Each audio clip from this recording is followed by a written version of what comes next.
എല്ലാവർക്കും നമസ്കാരം. ഇന്ന് നമ്മൾ നോക്കാൻ പോകുന്നത് +2 മലയാളം പാഠപുസ്തകത്തിലെ ദർപ്പണം എന്ന 3-ാമത്തെ അധ്യായത്തിലെ 1-ാമത്തെ പാഠഭാഗമായ കൊള്ളിവാക്കല്ലാതൊന്നും എന്ന പാഠഭാഗമാണ്.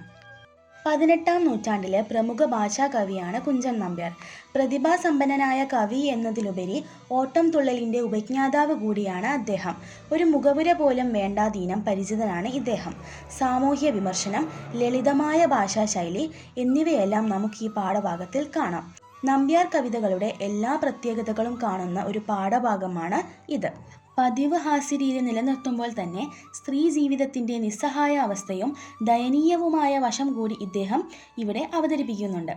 ശീലാവതി ചരിതം എന്ന കുഞ്ചൻ നമ്പ്യാരുടെ ഓട്ടംതുള്ളലിൽ നിന്നുമെടുത്ത ഒരു ഭാഗമാണ് നമുക്ക് പഠിക്കാനുള്ള കൊള്ളിവാക്കല്ലാതൊന്നും എന്ന പാഠഭാഗം. ശീലാവതിയെക്കുറിച്ച് പറയുകയാണെങ്കിൽ പുരാണങ്ങളിൽ ഉത്തമയായ ഭാര്യയുടെ പ്രതീകമായി അവതരിപ്പിക്കപ്പെട്ട കഥാപാത്രമാണ് ശീലാവതി. കുലീനയും സൽസ്വഭാവിയുമായി അവതരിപ്പിക്കപ്പെട്ട ഒരു സ്ത്രീ കഥാപാത്രമാണ് ശീലാവതി. ഉഗ്രതപസ്സിൻ്റെ പത്നിയാണ് ശീലാവതി. ഉഗ്രതപസ് ഒരു ദുസ്വഭാവിയും കോപക്കാരനും സ്ത്രീലമ്പളനുമായിരുന്നു. കൂടാതെ അദ്ദേഹം ഒരു കുഷ്ഠരോഗിയും കൂടിയായിരുന്നു. എത്രയൊക്കെ പോരായ്മകൾ തൻ്റെ ഭർത്താവിൻ്റെ സ്വഭാവത്തിനുണ്ടായിരുന്നിട്ട് പോലും വളരെ സ്നേഹത്തോടെയും ഭയഭക്തിയോടെയും ബഹുമാനത്തോടെയും കൂടിയാണ് ശീലാവതി ഭർത്താവിനോട് പെരുമാറിയത്. വലിയ വലിയ പണക്കാരായ ബ്രാഹ്മണരുടെ വീട്ടിൽ ഭിക്ഷയാർജിച്ച് ശീലാവതി തന്നെയായിരുന്നു കുടുംബം നോക്കിയിട്ടുണ്ടായിരുന്നത്. ചില സമയങ്ങളിൽ രോഗിയായ തൻ്റെ ഭർത്താവിനെ തോളിലേറ്റിയും അവർ ഭിക്ഷയ്ക്ക് പോയിരുന്നു.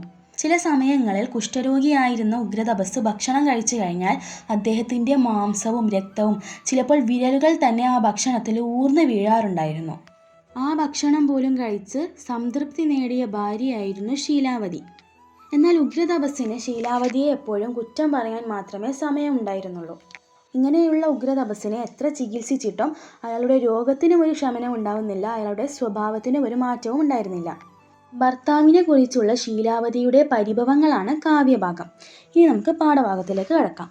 നല്ല കഷായങ്ങളും നല്ല മുക്കുടികളും എല്ലാം കൊടുക്കുന്നു ഞാൻ എല്ലാ നേരവും ഇപ്പോൾ. തെല്ലും വിശേഷം കാൺമാനില്ല ചോറൊരുവറ്റും ചെല്ലുന്നതില്ല. രോഗം വെല്ലുന്ന ഔഷധജാലം തെല്ലും നമുക്ക് കഴിവില്ലെന്നു വന്നു. കാന്തനെല്ലും പകലും കഴിവില്ലാതെ വലയുന്നു. നില്ലാതെ വിഷമങ്ങൾ വല്ലാതെ വന്നു. നമുക്കെല്ലാം ഓർത്താൽ ആരോട് ചൊല്ലുന്നു ഞാനീ ക്ലേശം. അതായത് തൻ്റെ ഭർത്താവിൻ്റെ അസുഖം പെട്ടെന്ന് സുഖപ്പെടാൻ വേണ്ടിയിട്ട് നല്ല കഷായങ്ങളും നല്ല മരുന്നുകളുമെല്ലാം സമയത്തിന് ശീലാവതി ഉഗ്രതപസ്സിന് കൊടുത്തിട്ടുണ്ടായിരുന്നു. എന്നിട്ട് പോലും തെല്ലും വിശേഷം കാണാനില്ല, ഒരു ചെറിയ മാറ്റം പോലും അദ്ദേഹത്തിന് ഉണ്ടായിരുന്നില്ല എന്നാണ് ശീലാവതി പറയുന്നത്. ചോറൊരു വറ്റും ചെല്ലുന്നതില്ല, രോഗം വെല്ലുന്ന ഔഷധജാലം. അതായത് ഒരു വറ്റ് ചോറ് പോലും അദ്ദേഹത്തിന് ഭക്ഷിക്കാൻ സാധിക്കുന്നില്ല എന്നാണ് ശീലാവതി പറയുന്നത്.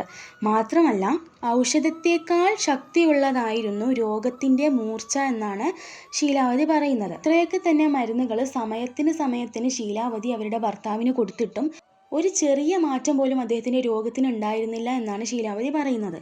തെല്ലും നമുക്ക് കഴിവില്ലെന്ന് വന്നു, കാന്തനെല്ലും പകലും കഴിവില്ലാതെ വലയുന്നു. അതായത് രോഗത്തിൽ നിന്നും മുക്തി നേടാനാവാതെ രാവെന്നോ പകലെന്നോ ഇല്ലാതെ വല്ലാതെ വിഷമിക്കുകയാണ് ഭർത്താവ്.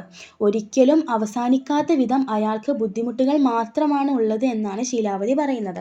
നമുക്കെല്ലാം ഓർത്താൽ ആരോട് ചൊല്ലുന്നു ഞാനീ ക്ലേശം. ഈ കഷ്ടപ്പാടുകളെല്ലാം ഞാൻ ആരോട് പോയി പറയാനാണ് എന്നാണ് ശീലാവതി ചോദിക്കുന്നത്. അടുത്ത വരി നോക്കാം. ഇല്ലങ്ങളിൽ നടന്നു നെല്ലുമരിയും തെണ്ടിച്ചൊല്ലുന്ന പോലെ കുത്തിക്കല്ലു കളഞ്ഞു വെച്ചു. നല്ല ചോറും കറിയും എല്ലാം ഉണ്ടാക്കിക്കൊണ്ടും ചെല്ലുന്ന നേരമങ്ങു തെല്ലും രുചിയുമില്ല.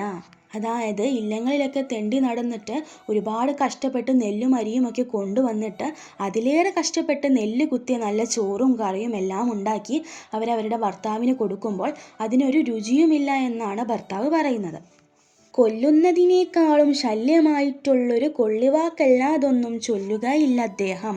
അതായത് കൊല്ലുന്നതിനേക്കാൾ മൂർച്ചയുള്ള വാക്കുകളാണ് തൻ്റെ ഭർത്താവ് എപ്പോഴും പറയുന്നത് എന്നാണ് ശീലാവതി പറയുന്നത്.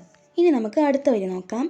എടുത്തെന്നാലതും കുറ്റം എടുക്കാഞ്ഞാലതും കുറ്റം, കൊടുത്തെന്നാലതും കുറ്റം കൊടുക്കാഞ്ഞാലതും കുറ്റം, അടുത്തെന്നാലതും കുറ്റം അടുക്കാഞ്ഞാലതും കുറ്റം, കുളിച്ചെങ്കിലതും കുറ്റം കുളിക്കാഞ്ഞാലതും കുറ്റം, പറഞ്ഞെങ്കിലതും കുറ്റം പറയാഞ്ഞാലതും കുറ്റം, എരിച്ചെങ്കിലതും കുറ്റം എരിക്കാഞ്ഞാലതും കുറ്റം.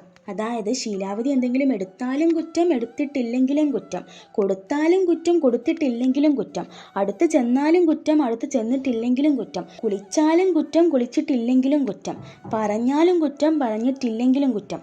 ഇങ്ങനെ കുറ്റം മാത്രമേ അവരുടെ ഭർത്താവിന് പറയാനുള്ളൂ എന്നാണ് ശീലാവതി പറയുന്നത്. കുറവല്ലാതെ നമുക്കൊരു വസ്തു പറവാനില്ല ജനിച്ചേ പിന്നെ, മറിമായങ്ങളും അവിനയവും ഞാൻ അറിയുന്നവളല്ലച്യുത കൃഷ്ണ. തൻ്റെ ഭർത്താവിൽ നിന്നും തന്നെ കുറിച്ച് കുറ്റങ്ങളും കുറവുകളും അല്ലാതെ ഞാൻ മറ്റൊന്നും കേൾക്കാറില്ല എന്നാണ് ശീലാവതി പറയുന്നത്. എന്നിട്ട് പോലും ഭർത്താവിനോട് യാതൊരു വിധത്തിലുള്ള ബഹുമാനക്കുറവുമില്ലാതെയാണ് ശീലാവതി പെരുമാറുന്നത്. പിറവിയിലുള്ളൊരു ജാതകദോഷം കുറയല്ലതുകൊണ്ടിങ്ങനെ നമ്മെ കുറവു പറഞ്ഞു നശിപ്പിക്കുന്നു കുറവറ്റീടീന മുനികുലനാഥൻ. അതായത് ശീലാവതി തൻ്റെ ഭർത്താവിനെ ഒരുപാട് ബഹുമാനിക്കുകയും സ്നേഹിക്കുകയും ചെയ്യുന്നുണ്ട്.